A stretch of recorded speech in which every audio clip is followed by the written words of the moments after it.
right, what's up, guys? We are live NFL draft discussion. There is always a lot to talk about this time of year. It is late March, and it's mock draft season. It's smokescreen season. Miami just had their pro day today.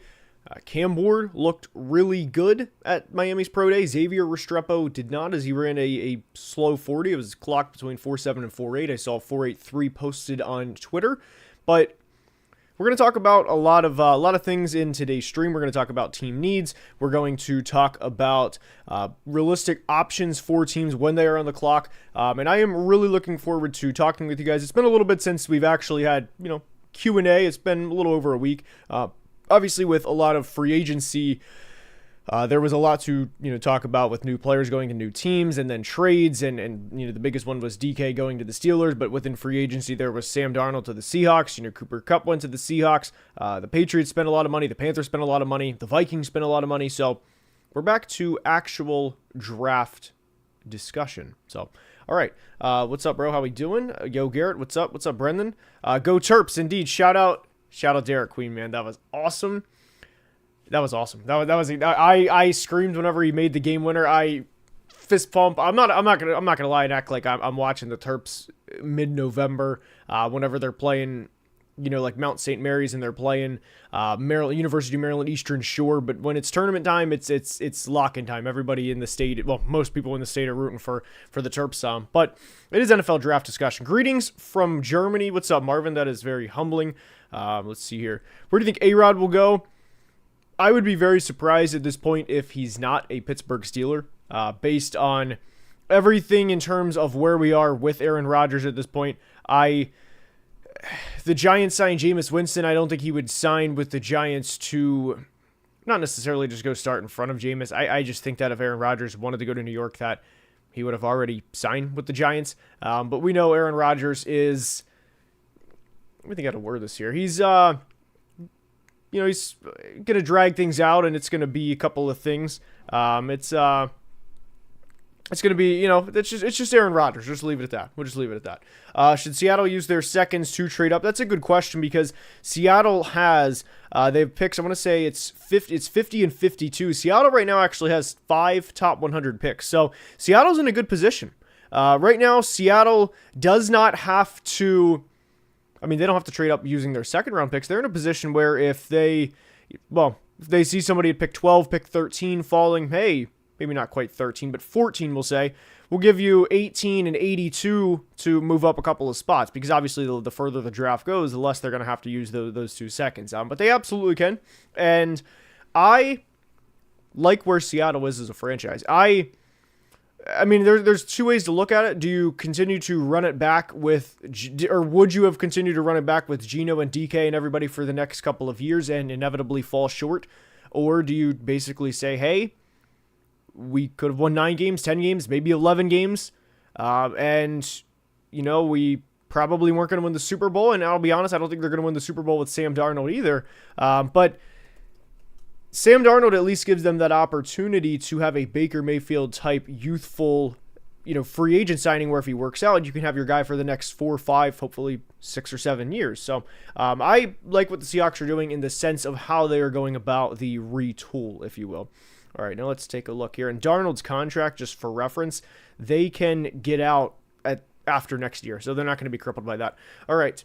Houday fella. Oh, Marvin, are you? I'm more curious here, Marvin. I have a Bengals fan that tweets at me from Germany. Is that you? I can't tell based on your YouTube profile, but if it is, then I know who you are. It's good to put a face to names. I'll say that. It's good to put a face to names. All right. What receiver do the Titans pick to help Cam Ward? So right now, the Titans have, let's look at their selections. They have pick 1, pick 35, and then pick 103. And 120 and 141, and I'm not going to name the rest of the picks. But depending on who's available at 35, let's just take a look here at the big board and just give an idea of who we think could be available. I would say there's probably going to be 4 receivers taken in the first round. I think Tet McMillan, Matthew Golden, no order by the way, Amika Ibuka, and Luther Burden will probably all go in the first round. And Tennessee's in a weird position, but they're also in a position where they don't have the extra draft capital because they traded their 3rd round pick this year for L'Jarius Sneed. So If you were wondering why there was a gap between pick 35 and pick 103, to pick 35 and pick 103, why there was such a gap for the Titans, it's because of that trade. So they're also in a position where their coach is more or less on the hot seat.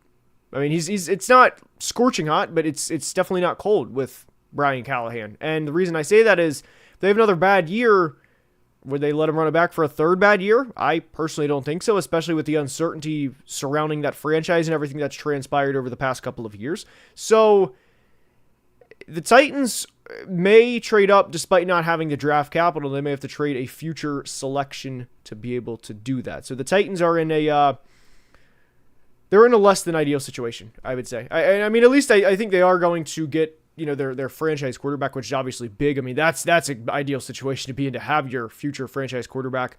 And I'm happy for them, by the way. I like Cam Ward a lot. But the situation that Cam Ward is going to enter is, I don't think it's going to be very good, personally. I mean, it could definitely be worse, but when you pull up that Titans roster, man, I mean, I just for reference here, right? I just want to pull it up just so we can talk, have this conversation about Tennessee. Tony Pollard and Tajay Spears will be the top two running backs. Not bad. Calvin Ridley. Here's the problem. Calvin Ridley, Treylon Burks, Van Jefferson, Bryce Oliver, Mason Kinsey, Colton Dow. Chigakonkwo, Josh Weil are your top two tight ends. You just spent $20 million a year on Dan Moore.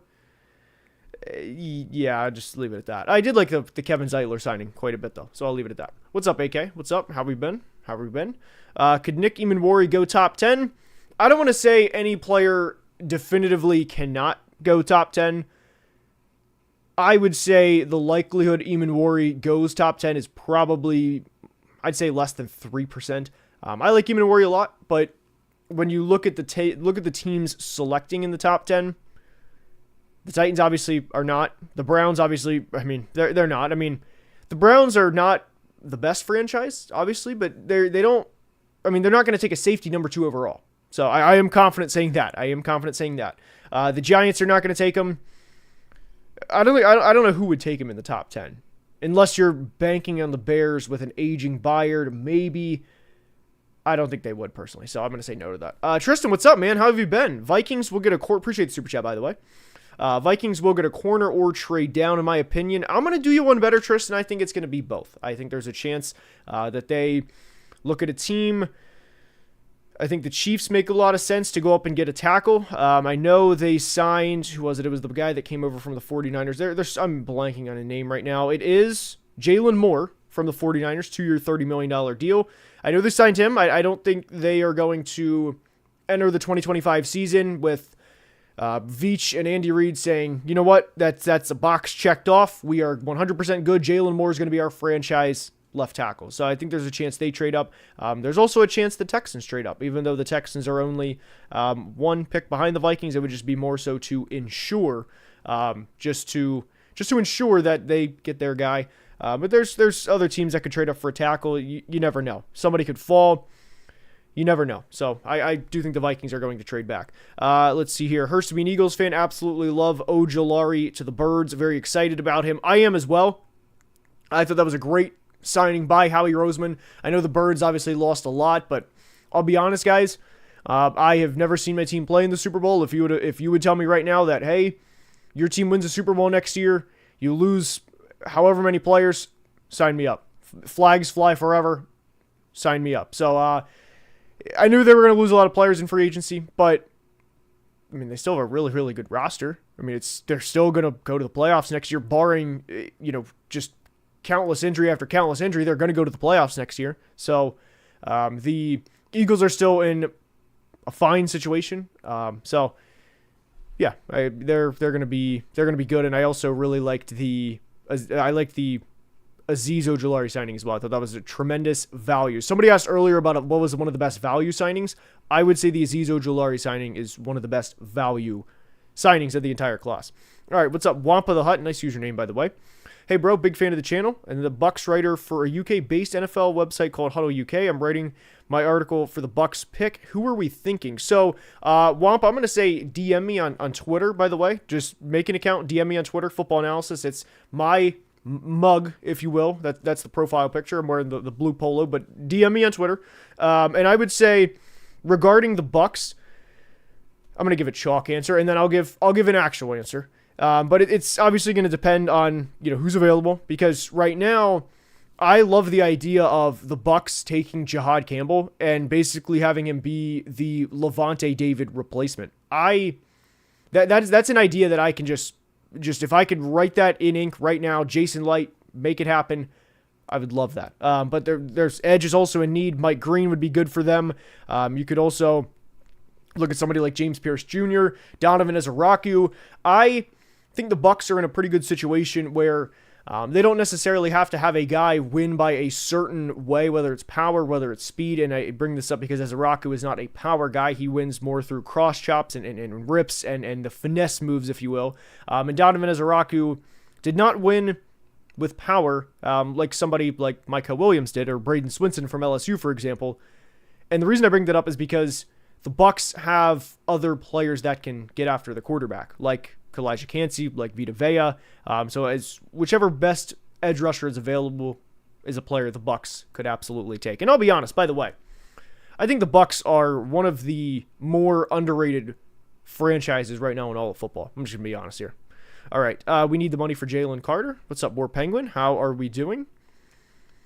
Packers, Nate Hobbs signing, one of the best I've seen. Definitely good value for them, for sure, because they didn't give up a lot in guarantees. And that's the biggest thing is you can sign a player to I was going to say the Kirk signing, but that's a little extreme because Kirk didn't work out. Kirk got injured. They had Penix. I'm not going to use that one. But let me just pull up this class right here, right now, just for reference, right? And I'll just use one of the top couple of. I think Darnold was actually a good representation of a contract that I don't really care too much about because he signed a 3-year, $100 million deal, 55 guaranteed. They can get out of that after next year. So I'm not really worried about, free agent signings in terms of that. But I like the way the Packers go about it where they don't guarantee a lot. Josh Jacobs last year, $48 million contract, 12.5 guaranteed. I'll be honest, I don't know how the Packers convince these players to sign these deals. Josh Jacobs a little different because he's a running back, and teams are not really tossing out, hey, here's a 4-year, $48 million contract for a running back.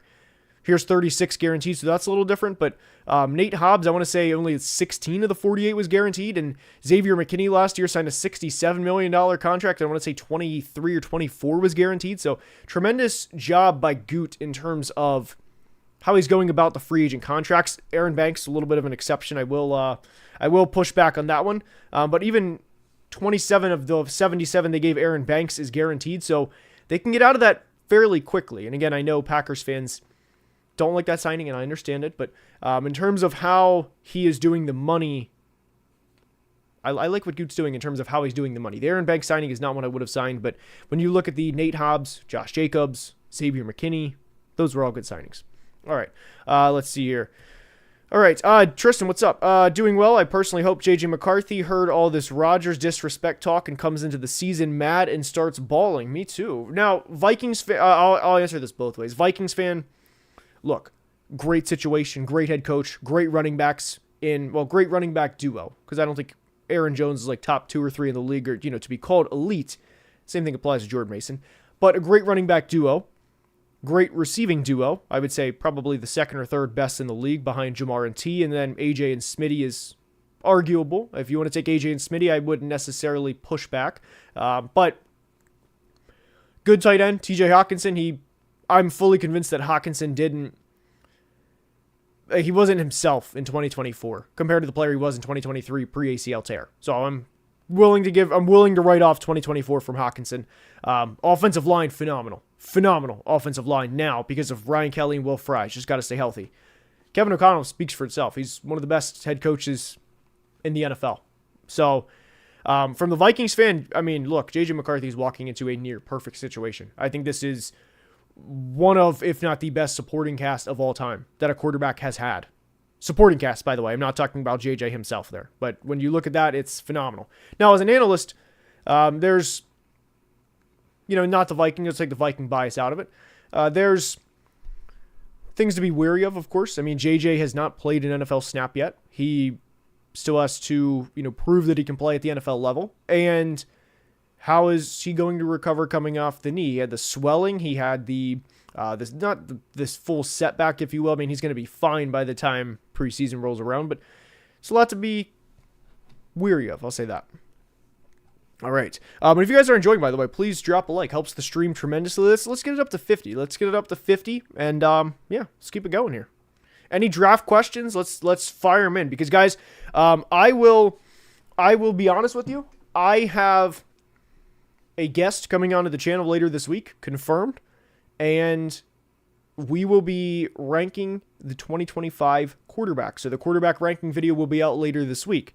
I have a video tomorrow that'll be talking about the 2023 draft, but Thursday, quarterback rankings. I'm very much looking forward to it. So, all right. Is it Tom Brady? Unfortunately, confirmed it is not Tom Brady. It is not Tom Brady. I mean, dude, like if I was interviewing Tom Brady, I would be starstruck, dude. It's literally Tom Brady. Like let's just clear the air here, lay our cards on the table. I mean, it's Tom Brady, man. I would be starstruck if I was talking to him. But anyway, all right. It is not Perna. Although Perna may be coming onto the channel in a couple weeks. I did text Perna recently. Perna, want to have him on to talk Broncos. Want to have him on to talk ball. All right. Gabriel, brutally honest assessment of Niners' future picks and upcoming season prediction. I want to take a look specifically with the 49ers picks here. So the 49ers are first on the clock at pick 11. They have 4 top 100 picks, 11, 43, 75, and 100. And the 49ers are in a situation now where they had their run at the Super Bowl with this core. And now the bill is coming due. And we obviously have seen that by trading Deebo Samuel. We have seen that by letting Dre Greenlaw and Talanoa Hufanga walk in free agency. And Trent Williams is not going to play forever. George Kittle is now 31. So he's on the wrong side of 30. Brandon Ayuk coming off a torn ACL. Obviously hope he's fine. He's 26 years old though. So that's not anything to note, but he's coming off of a torn ACL. So in terms of what the 49ers should do, they're in a unique situation because they're also going to have to pay Brock. And we can just talk about that too. They're going to pay Brock. They're not just going to let him leave the building. That's not, I mean, they may play hardball. He may play hardball. They're not going to let Brock leave the building, right? Especially for free. Hey, Brock, go test free agency. Have the Raiders sign you, right? And that's not going to work. Or it's not going to happen, rather. So the 49ers are in a position where BPA, pretty much every selection is probably how I'd go. If somebody at pick 11, let me see here, somebody that may fall. I would say Mason Graham, although I don't think he's going to fall. But Will Campbell. Will Campbell could fall due to arm length concerns. He falls, take him. Tyler Warren, I would say don't take him for the 49ers. That's a little bit of a weird situation just because of Kittle. That's probably the only one where I would say don't take Tyler Warren. But Armand Membu would be phenomenal for the 49ers. But you get the point. Best player available for the 49ers in any pick. I'll say that. All right. Do you think T-Mac can fall to the Broncos? I would personally be surprised. I think T-Mac is the perfect example of prospect fatigue. I mean, to me, he's a top 10 player in this class. Receivers are always in need for really, not every team, but a lot of teams. And to fall to pick 20, I'd be surprised if Dallas doesn't take him because I don't think Ashton Genty will be there. Your hope is that Will Campbell would go to Dallas. And then maybe he could fall to pick 20. But I would be surprised if T-Mac falls because I would like the Panthers to draft him if he's there. I wouldn't mind the Saints taking T-Mac if he's there. I'd be surprised. Hertz, appreciate the member. And don't disrespect Hurts. It's a 2025 quarterback ranking, by the way. It's not or a 2025 draft class. Sorry, it's not rankings for the season. It's a 2025 draft class. All right. How much would the Pats drafting Will Campbell help May? I see that as the most likely scenario. To be honest, you are better than all the major sports network minds. Appreciate that. I don't know about that. I would love to have a couple of guys on from some of the big networks. But I appreciate that. And we're at the point with the Patriots, right? I just want to pull up their depth chart for reference just to give an idea of where we are with the Patriots, right? Because Layden Robinson last year, not going to cut it. And right now he is slated to start at left guard. So that's a big upgrade. And the Patriots are, I mean, they're still not in a good situation offensively. Right? They've had an unfortunate reality with NFL free agency. I mean, an unfortunate, not reality, but unfortunate scenario play out is how I would say it, right? They spent a lot of money. They brought in Milton Williams. They brought in Carlton Davis. Harold Landry was not a great signing. Shout out Morgan Moses. That was a good signing. Robert Spillane was also a good signing, but they didn't really do anything to help Drake May. Garrett Bradbury, I'm going to be honest, is not good. Hopefully he plays serviceable, but I'm going to be direct. He's not good. He'll be 30 years old. He's not good. Vidarian Lowe is not good either. Layden Robinson is not good. Will Campbell would, out of the 6 positions that the Patriots need upgrades with on offense, Will Campbell is a plug-and-play upgrade for the next several years. So he would help.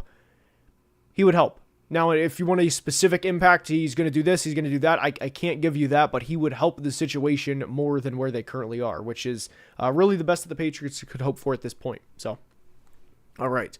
Let's see your starter. Appreciate the super chat. Thoughts on Omarion Hampton as a top 15 pick? I'll be honest. Omarion Hampton to me is a top 15 talent in this class. There are not 15 better football players in this class than Omarion Hampton, in my personal opinion. Now, when you factor in positional value, that he's going to go way down the board, probably past 30. But if you just want raw players of their position, Omarion Hampton it's kind of like the Malik Neighbors of this class, where you have that Marvin Harrison Jr. and Ashton Jeanty in this class, and he's going to fall. And I wouldn't be surprised if Ashton Jeanty's not a top 10 pick, because you can say, hey, the Raiders need this. Hey, the Bears need that. So Omarion's going to fall, but I would not hate it if Omarion Hampton was a top 15 pick by any stretch. I would love it, actually. I mean, he's a great football player. All right, let's see here. Did Restrepo really run a 4.83? Unfortunately, he did. Thoughts on Xavier Restrepo's pro day? Not good. Not good. I mean, he's a good football player on tape. But, I mean, here's this, where if I were Xavier Restrepo, if you knew you were going to run a 4.7, 4.8, I just wouldn't have ran. What are they going to say? Hey, you have to run at your pro day? What is the NFL going to say? Hey, you physically have to, or you're never going to play in the NFL, or you're. I mean, what are they going to say? I just wouldn't have ran in that situation. I mean, 4.83 is awful. The tape is good though, so he's a good route runner. He's a good player, but the 4.83 is awful. All right. Let's see here. Leaving the 49ers for the Raiders is leaving Hendrick Motorsports for Joe Gibbs Racing, even if it worked for Kyle Busch. Good NASCAR reference there. Carolina at 8, going to depend how the board plays out, obviously. But you could tell me T-Mac would be good for them. Abdul Carter's not going to get to 8. He's not. I know Panthers fans have thought about that, but he's not going to get to 8. But you could tell me T-Mac would be good with them. I'm going to be honest. I really hated the Tommy Tremble $8 million contract average annual value. I thought that was awful. Just being direct, I did not like that at all for them, especially in a pretty decent tight end class. I kind of looked at that as what are they doing? So outside of Teteroa and McMillan for the Panthers, if you wanted to give them an edge rusher, whether that's Mike Green, whether that's, you could tell me Michael Williams, or no, sorry, James Pierce. I'd probably prefer James Pierce over Michael Williams, but just an edge rusher or a receiver for the Panthers is where I'd like for them to go.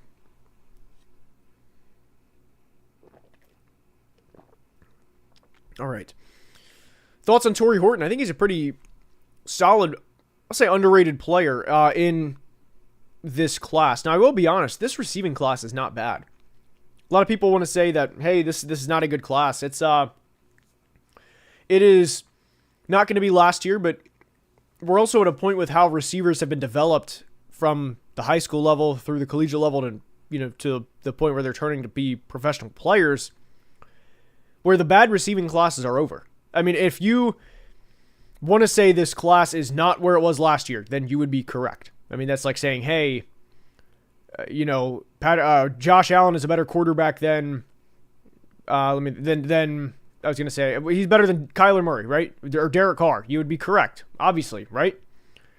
But this is still a good receiving class. I mean, Tetero McMillan's a good player. Emeka Ibuka's a good player. Luther Burden has the potential to be a good player. But to be honest, I'm not really sold on Matthew Golden. I hope he proves me wrong, but I'm not the biggest Matthew Golden guy. I do like Alec Iomanor, though. I like him a lot. I also like Jack Best and Jaden Higgins a lot. And somebody asked earlier, by the way, about my thoughts on Chris Sims having Kyle Williams from Washington State as his second receiver in the class.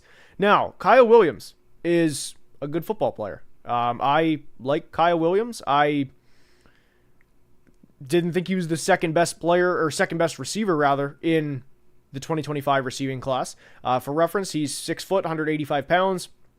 And if you were wondering, he had 70 receptions, nearly 1,200 yards, and 14 touchdowns during his final year with the Washington State Cougars. But second in this class, to me, was a lot.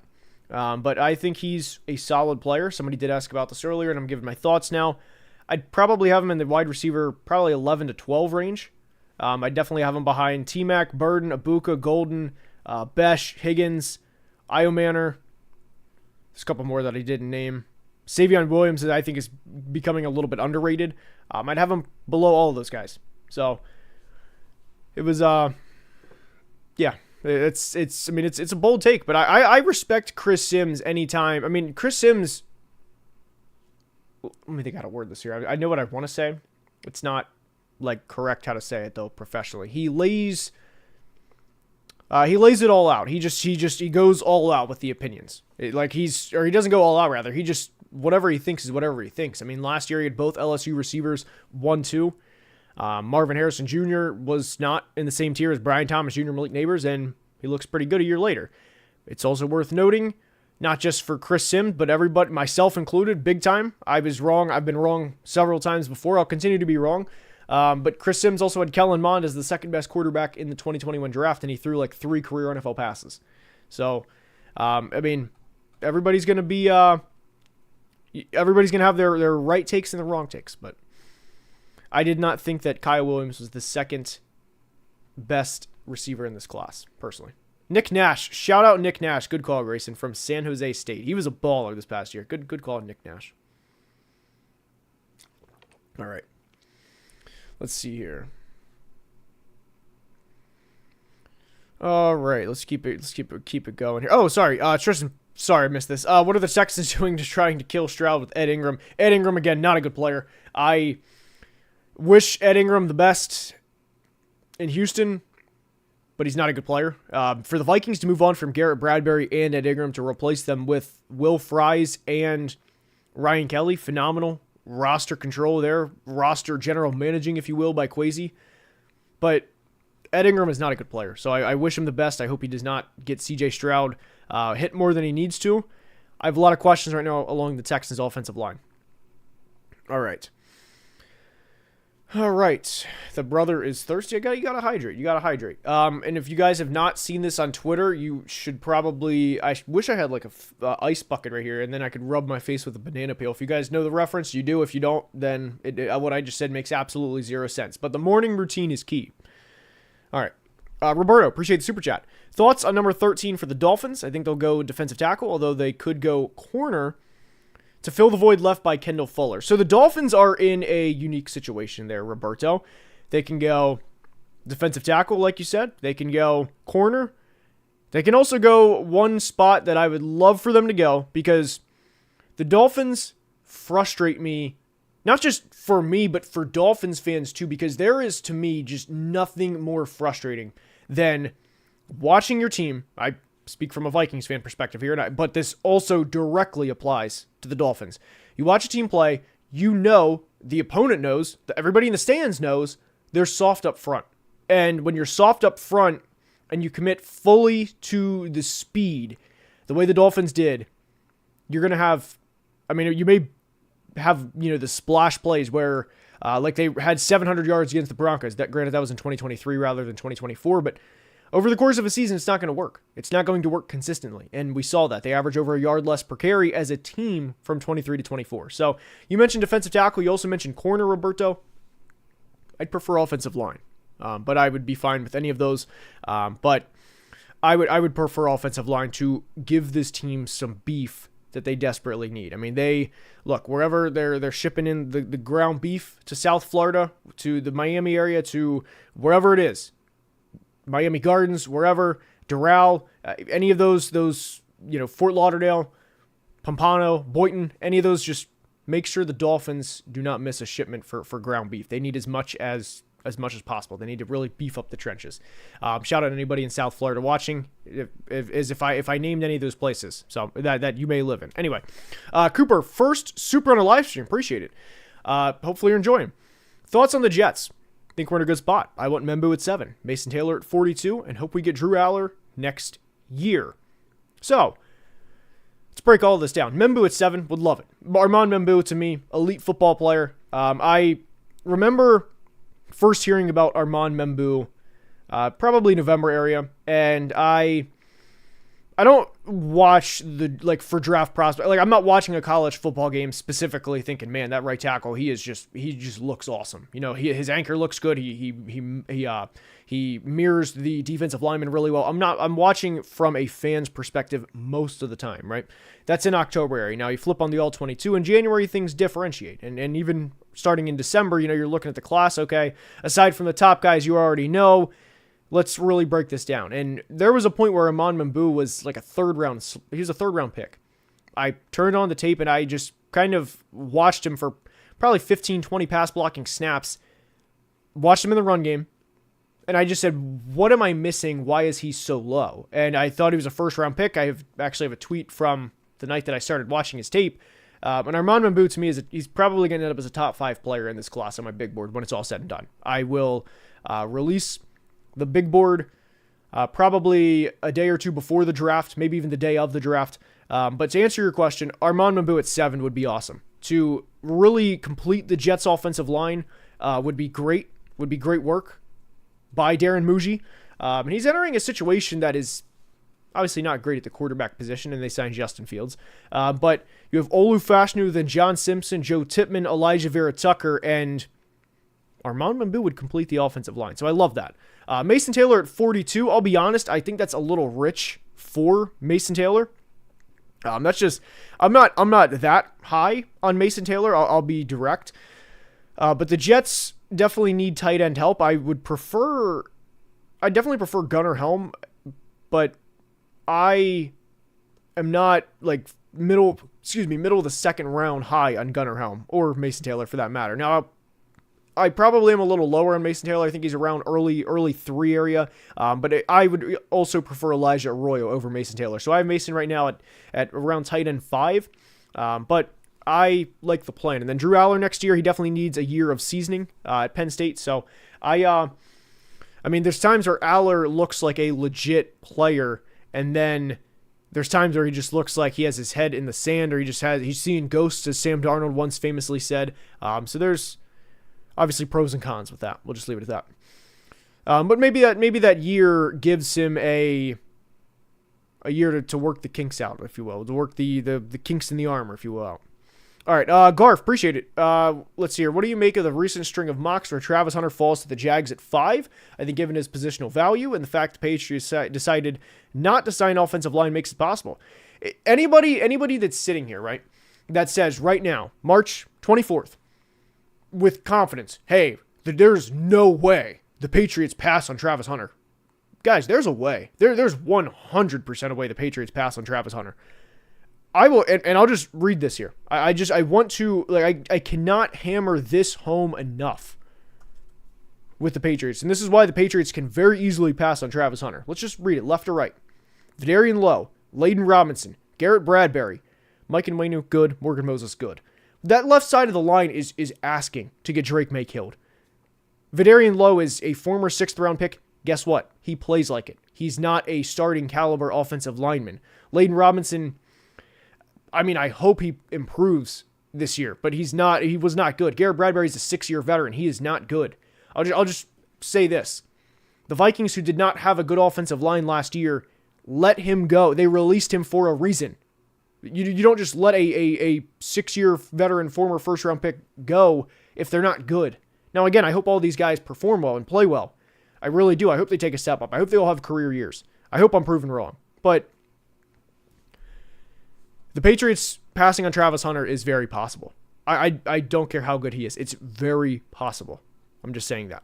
All right. Thoughts on Commanders for draft? Love the channel. Appreciate it, Felix. And that's the first Super on a live stream from Felix. So appreciate it. All right. So the Commanders, again, whenever you are talking about a team selecting really anywhere past, I'll say pick like 6, let alone pick 29 where the Commanders are, it's going to be best player available. The trade for Laramie Tunsil definitely bought them some time to address the offensive tackle position. I know Brandon Coleman played all right during 2024 as a third-round rookie left tackle, and I think the offensive line for Washington, some parts of the offensive line performed better than they probably should have last year. So if the Commanders want to address offensive line, I'd be fine with that. You are also in a division where you have CeeDee Lamb, Devontae Smith, A.J. Brown, Malik Neighbors for a 30-year schedule. So Commanders draft a corner at any point, I am not going to be opposed. I know they traded for Marshawn Lattimore last year. I don't think the results were very good for the Commanders, at least in that specific situation. But you want to draft a corner, I'd be fine with that. Offensive line to help out Jaden, I'd be fine with that. I'm also not really that impressed with Brian Robinson Jr., so you want to draft a running back? Somebody mentioned Omarion Hampton earlier. I wouldn't be surprised if Omarion Hampton, actually I would be kind of surprised if he's not available at pick 29. You want to draft Omarion Hampton? Go for it. So Commanders, I would say in a pretty solid situation. And I will say, I don't think the drop-off between player 20 and player 70 in this class is all that much, the way that it is between like 1 and 9, if you will. Like, I think there's a bigger drop-off between player 1 and player 10, 11, 12 area than there is between 20, maybe not 70, but 20 and 50. All right, as a Seahawks fan, getting Zabel and Trey Harris would be amazing. First off, Gray Zabel is, look, he's a Viking, so I'm going to slow you down right there. So let's just slow down, buddy. You can have Kelvin Banks. I'll give you Kelvin Banks, but Gray Zabel is a Viking. He's a Viking. I've already, I can't say anything because I'm not a Viking staff member, but I've envisioned it in my head. There we go. I've envisioned it in my head, so we'll say that. All right. How about that? There we go. Brett Sorensen, what's up, man? I saw earlier, posted the community post, and you commented that you were excited to join the live stream, so glad you're here. All right. Where do you think the Broncos are going to go?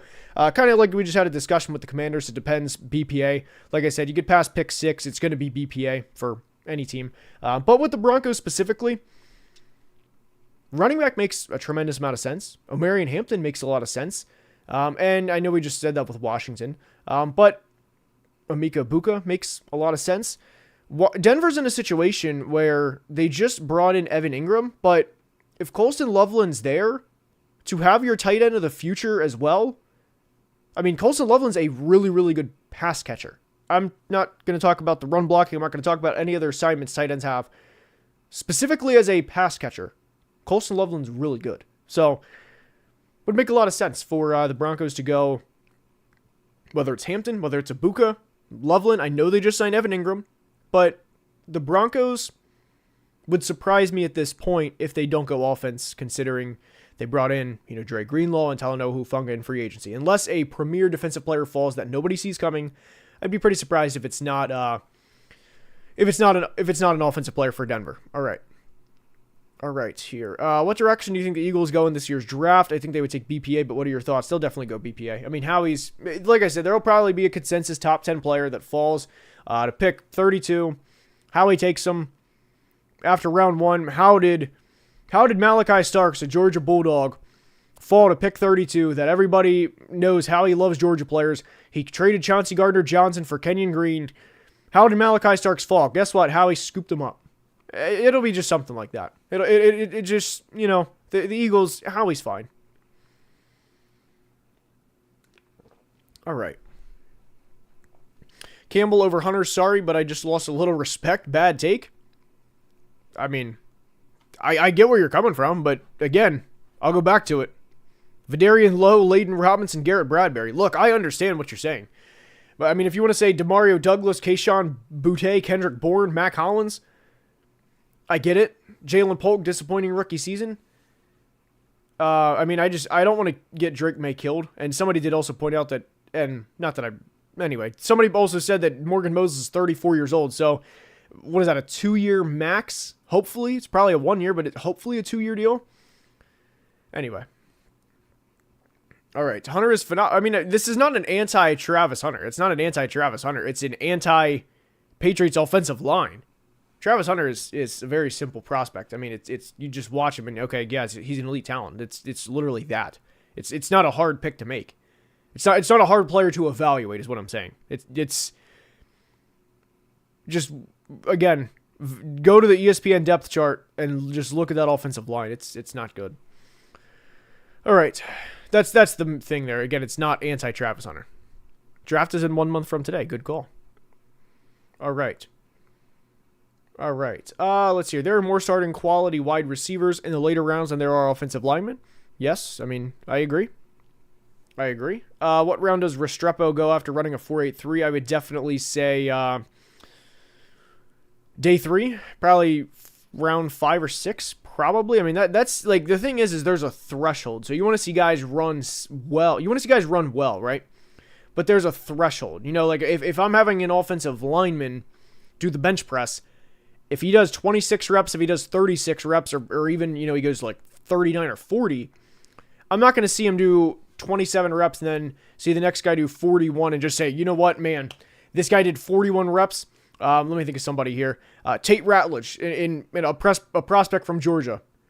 Man, he did 41 reps. Guess what? He's the best lineman in the class. Put him above Will Campbell. That's not how that works. But you want to see guys have, you know, a threshold, and that also applies to the 40 time. 4.83 for a receiver it's not, it's underwhelming. It's bad. It is like 0th percentile. It is awful. So we'll see. All right. H. Brazzy, appreciate the super chat. Howie isn't scooping up a thing. Ravens take Pierce at 27. Trade next year's round 1 with Philly to jump back up and get Starks. I mean, I just don't think the Eagles would. I don't know. I feel like the Eagles wouldn't agree to that just because they need safety. I get what you're saying, though. Like, I like the vision and I understand where you're coming from. But no, I mean, everything that I say about Howie also applies to Eric DeCosta. They're similar GMs. They do really good things. They don't overthink it. They draft good football players. They compete in January every single year. They're honestly like very, very similar. It's just, unfortunately, I mean, I don't want this is going to come across disrespectful to the Eagles, and I don't mean it to, but one's not dealing with Mahomes and Allen on the way to the Super Bowl every year. And credit the Eagles, by the way. Credit the Eagles because they thumped the hell out of the Chiefs. And their team this year that they assembled was truly one of the best ever. One of the best ever, right? But no, I mean, they're both really good GMs. They do the right things more often than not, and they're really, really good. So that was all that I meant by that. All right, gotta go. Thanks for the stream. Go Raiders. Have a good day. Appreciate it. Glad you enjoyed. Always appreciate everybody that says they enjoy the stream. It means a lot. All right. Let's see your dynasty question. Would you rather have Hampton or Gibbs? I mean, I don't know where Hampton's going to go. I've seen Jahmyr Gibbs have, 2,000 total yards last year or 1,900 total yards? Give me Jahmyr Gibbs. All right. What if you knew 100% Campbell was a guard? You're really telling me that you would take a guard over Travis Hunter? I mean, like I said, it goes back to Vidarian Lowe, Layden Robinson, Garrett Bradbury. I mean, I understand both. Like, I'm not sitting here saying you are wrong. I understand both. Like, I get it. You know what though? I'll just give you this. If I'm the GM, gun to my head, hey, you got to make the selection. I would prefer Travis Hunter. I'll give you that. But what I think is going to happen is, hey, let's not get Drake May killed. I'll give you that though. I mean, it's not.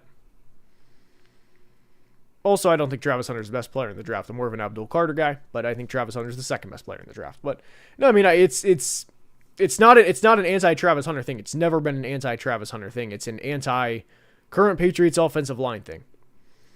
And Devontae says it best. You have to protect your franchise quarterback. So, all right. Garf, appreciate super chat. I've only got 4 true blue chips this year. Genty, Trav, Carter, and Graham. You got any more, or is the top end really this week? So, I mean, I still think 4 blue chips in a class is still a lot. I mean, still, last year I would have said there was, just for reference, probably 6 is No, hold on. I would have said Caleb. I would have said Drake. I would have said Neighbors and Harrison. So there's 4. I would have said Alt, and I would have said Bowers.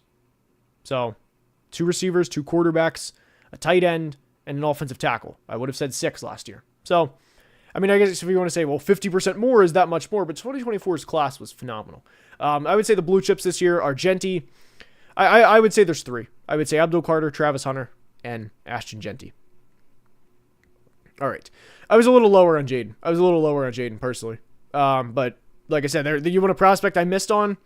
I still had a first round grade on him. I still liked him, but I was not. I thought Caleb and Drake were better prospects.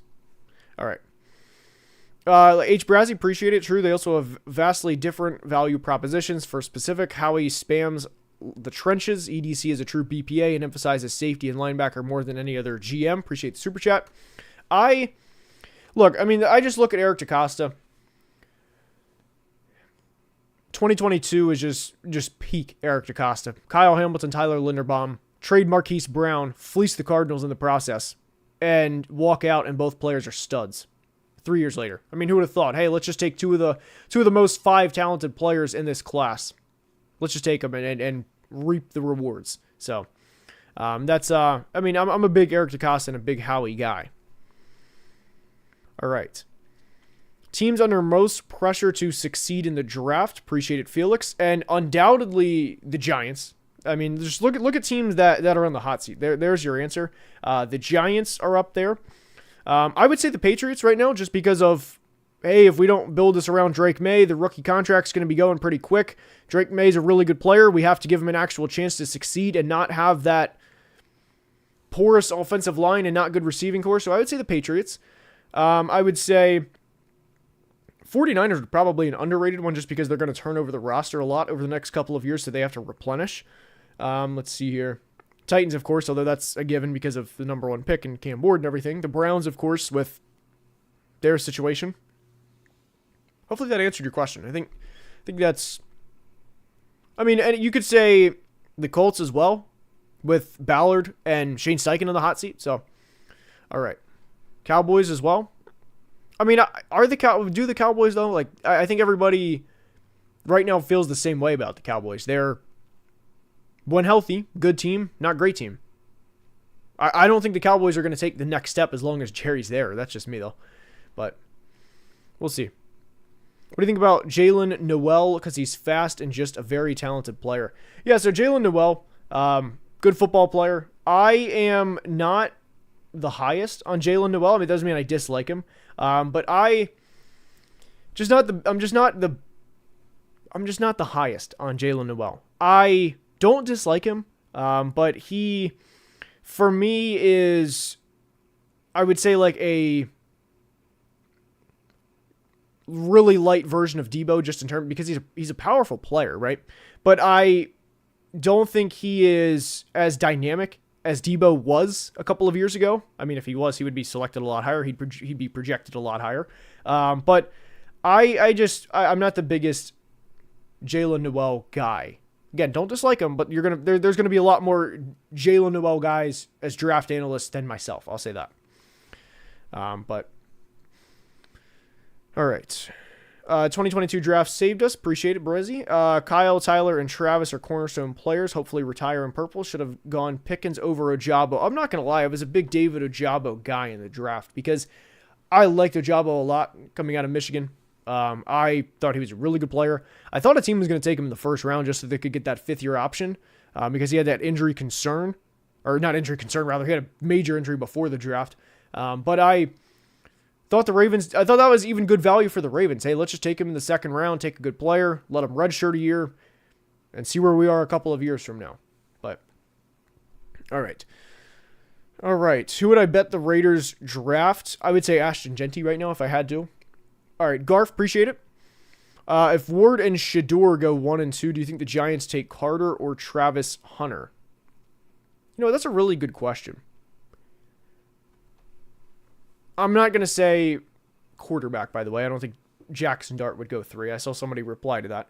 I would think they would go, I think they'd go Abdul Carter. Kayvon Thibodeau is For me, he's kind of underwhelming as a pro.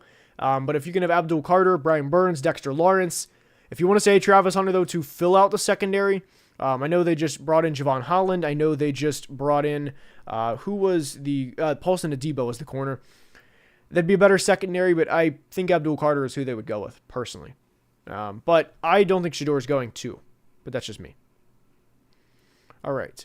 Thoughts on Antonio Brown and his antics? I mean, what is there to say? I mean, I would imagine we all feel the same way. What is there? Did he tweet something today? Or are we just referring to him like taking his shirt off a couple years ago? Like, and then just leaving the field and that was his final NFL game. But, no, I mean, it's AB's AB. Does the Mason Graham debate feel like Christian Wilkins, Dexter Lawrence? That's a good callback. Graham might get drafted first and be good, but Grant might end up being better. That is a good callback right there. No, that's a great comparison as well. Because I think Mason Graham's game actually comps both players. I mean, Kenneth Grant's not Dexter. That's not fair, though, because Dexter's Dexter. There's not... If there's another Dexter, he's going top 2 in a draft, depending on which quarterback, depending the quarterbacks in the class, he's going top 2, right? And receivers, I guess, for that matter, too. But that's a really good callback. I like that. I like that TD a lot. I really, really do. I like that comp a lot. I'm a big Kenneth Grant guy, though. I like Kenneth Grant. He is a really good player. Like his ability. I mean, there's not too many weaknesses, aside from he's maybe not elite at getting after the quarterback, pass rushing wise. But I think he can develop that. So I like Kenneth Grant quite a bit. I want to see where the consensus has him, just to give you an idea. I'll tell you if I'm higher or lower. They have him at 22. The consensus big board is it's based on mock drafts, big boards. It's based on a combination, and it was last updated about 18 hours ago. So I'd say I'm close to 22 to 25 area for Kenneth Grant. So, all right. Thoughts on Walter Nolan? Dude, he's like a more athletic Ed Oliver. I love Walter Nolan. Walter Nolan, to me, let's see, hold on here. On the consensus board, he's 27. I'm higher on Walter Nolan than 27. I think he's a top 20 player in the class. I think Walter Nolan he's violent hands, he's powerful, he's fast. He's I almost said freak, but he's a really, really good player. I love Walter Nolan. That is going to wrap up today's stream. So hopefully you guys enjoyed.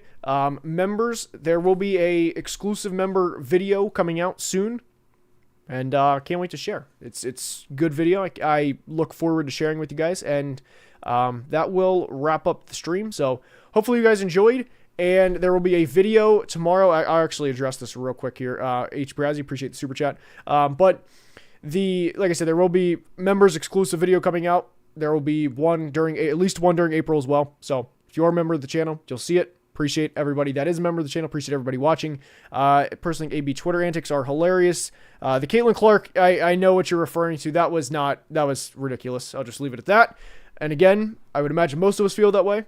But yeah, hopefully you guys had a great day. And until next time, as always, please be safe and have a great day. Love you guys.